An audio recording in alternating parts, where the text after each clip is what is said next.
जय श्री महाकाल। अब जो जानकारी मैं आपको देने जा रही हूँ वह जानकारी आप सभी के लिए बहुत ही महत्वपूर्ण और जरूरी है। तो वो जानकारी है, अभी जो वर्तमान में सभी लोग गैस सिलेंडर की समस्याओं की कमी से जूझ रहे हैं, तो उस समस्याओं को दूर करने के लिए मैं आपको जो नंबर बता रही हूँ आप वो नंबर डायल कीजिएगा, जिससे कि आपकी गैस सिलेंडर की बुकिंग हो जाएगी और आपकी समस्या दूर हो जाएगी।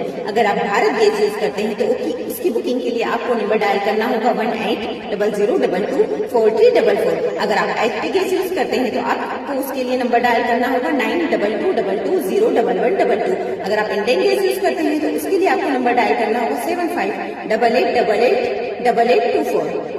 अगर आपको यह मेरी जानकारी सही लगी हो तो आप इसे लाइक कमेंट शेयर कर दीजिएगा अपने परिजनों को भी, ताकि वह सभी जो भी इस समस्या से जूझ रहे हैं उनकी समस्या का समाधान हो जाएगा और यह नंबर डायल करके आप अपनी गैस की बुकिंग कर सकते हैं। जय श्री महाकाल।